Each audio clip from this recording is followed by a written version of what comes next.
a big push today by both candidates to win over voters in swing states. Donald Trump is headed to Colorado, where new polls show him neck and neck with Hillary Clinton. The Democratic nominee, meanwhile, is talking about the economy in Ohio. Her trip to Akron comes as a new Washington Post ABC News poll shows her trouncing Trump in the first debate. Joining us right now is former Arkansas governor and Republican presidential candidate himself, Mike Huckabee. Governor, good to see you. Thank you so much for joining us. Well, thank you, Maria. Great to be with you today. We've got the vice presidential debate Tuesday night and then the next presidential debate next Sunday. What do you think Donald Trump will do differently next Sunday as it relates to the first debate? I think he'll go on the attack a whole lot more with Hillary Clinton starting at the beginning, and he's going to be on the defensive about these tax returns. But he doesn't need to be. He needs to push back as hard as he can. I was saying as early as March, don't release those tax returns. There's nothing good that's going to come out of it. And here's what a lot of Americans don't know, because the press won't tell you this. There is nothing in the law that says you have to release tax returns.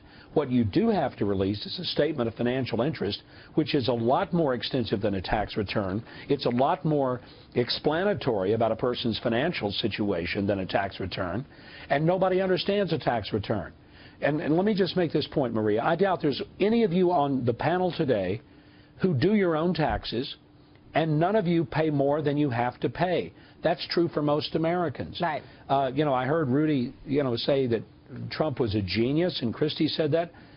Look, Trump's not a genius. His accountants are, because those the army of accountants, that's who put his tax returns together. So he needs to go into that debate pushing back hard on this and getting this issue behind him. That's one of the issues I want to bring up with you, Governor. It's Dagan McDowell, is that to use the word genius when you're a surrogate responding to this report in the New York Times, the problem might be what is hitting the Trump campaign, some of it his own making, but also the response.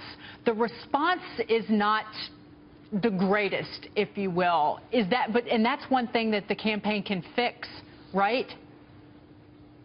I agree, Dagan. And look, I think by trying to say that he's a genius and this was a great strategy, no, he simply did what Warren Buffett does.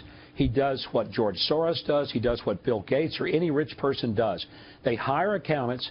They pay all the taxes they have to pay, but they use all the complexity of the tax code for their advantage. And nobody except a total idiot is going to say, gosh, I just feel bad. I'm not paying enough. Just write a great big old check and send it into the government, because I know how brilliantly they're going to take care of that money and how wonderfully they're going to spend it. Harlan Hill, I just want to point out, the New York Times did not pay any tax in 2014. Well, and apparently... So there you go. New York Times, no taxes for the year. Right, and Hillary Clinton's taken losses in the past as well. So, look, my concern with this is that he's spending too much time explaining. And if he's explaining, he's losing. And so I don't really even want him to respond to this tax thing anymore. We've laid it out. Let the surrogates handle it from here on out. Totally. Let's move on. Yeah. Governor, you're a great campaigner and you're a great politician. There seems to be a disproportionate personal attack on Mr. Trump, less so on his policies, more on him, the sexism charges, the racism, all this sort of stuff. As a campaigner, what would you recommend? As a strategist, what would you say to him?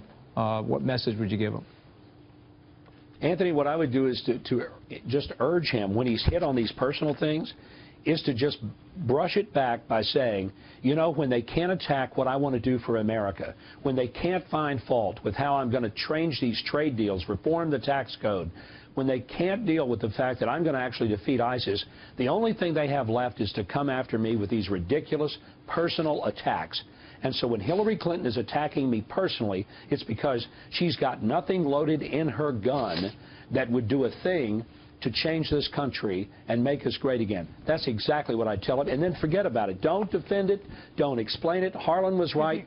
When you're explaining in politics, you're losing ground. Well, that's the thing. I mean, the first debate, he was on defense from the get-go. And whether it's explaining the birther issue, explaining his taxes, explaining himself as a businessman, he was just explaining the whole debate instead of actually talking about his economic policies. And I said this last week, Dagan, I just feel like his message is very cohesive and straightforward. Cut taxes, roll back regs. Her message is not. She's got to take him off message to be effective. That's all she's got. And the thing that I know that Trump supporters have to find frustrating at this point is that he can't get out of his own way, that he can't help himself. And, Governor, to that point, if you talked to him in the last week, if you picked up the bat phone and said, hey, listen, Donald, here's the deal, have you done that? I was in Israel all of last week, so I've got an excuse why I didn't have a chance to call it. But look, my advice to him is always this.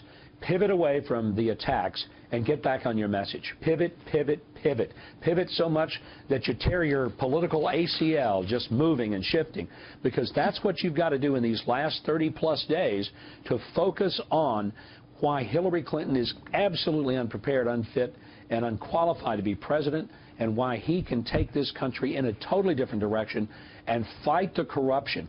Look, the system is corrupt. The reason we have a complicated tax code, the reason that Republicans don't change it, the reason Democrats don't change it, is because manipulating the tax code is how they get political contributions. They're never going to change it unless somebody comes in and blows the thing up. Yeah. And Trump's the only one in this campaign who could do that. Governor